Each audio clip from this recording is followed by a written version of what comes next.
Yo, what's good everybody? Welcome back to the channel, and today I just want to talk about a Japanese prospect that I think can really make some noise in the future.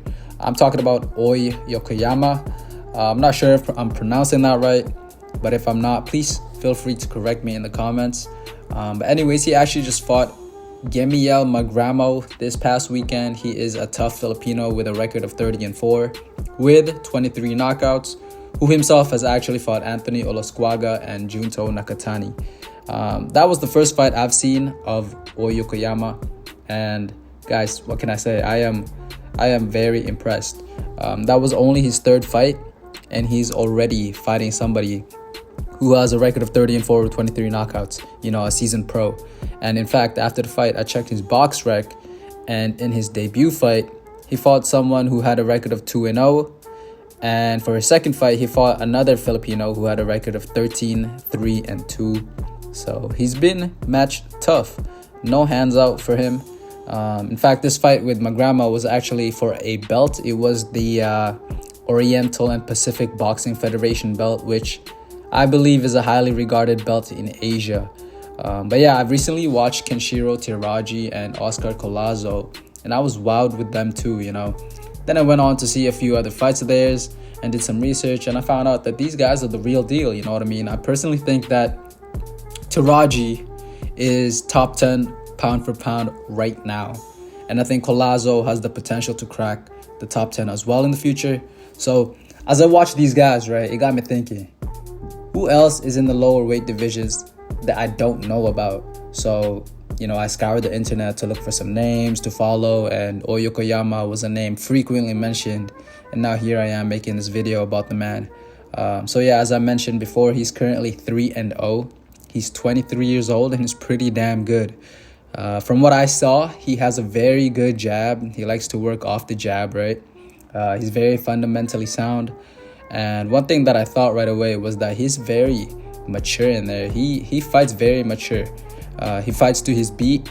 He fights to his tune. He doesn't get excited when there's an opportunity or an opening. He doesn't rush his work.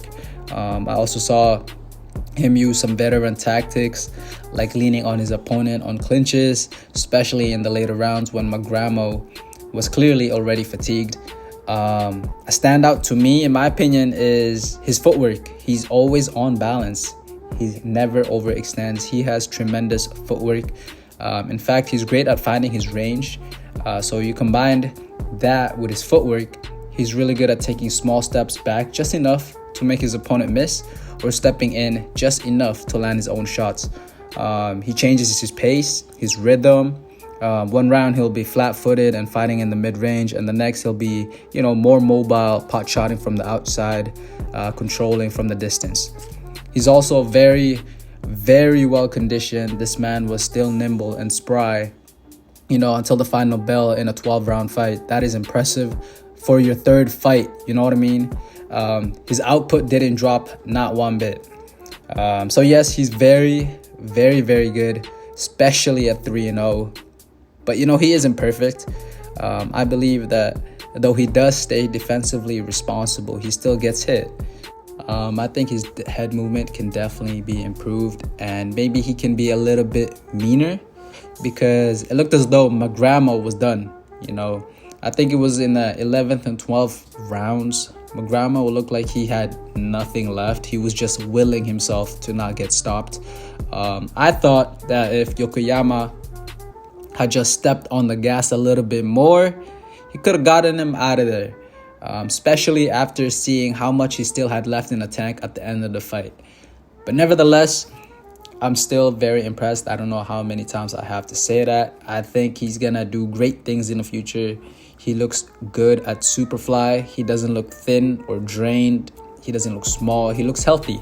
And judging from his current physique and the talent that I just saw, I would think he can make some noise all the way to 122. So he fights at 115 right now. I believe he can do really good at 118, and I believe he can do really good at 122. So that's 3 divisions right there where he can easily do some damage. But yeah, that's all I really gotta say. Y'all better look out for this man, Aoi Yokoyama.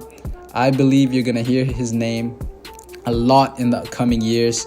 But that's all I gotta say. Like I said, for those that have seen him fight, what do you think of him? what's a good realistic fight that can be made in 2025 that we can be excited for, because I'm not gonna lie, I don't know too many names in the lower weight divisions. So for me, I'm doing my own research on the narratives and the storylines and the rivals. So if you guys can help me out with that, that would be greatly appreciated. But other than that, I want to say thank you so much for watching. Please leave a like and subscribe, and I hope you have a lovely day.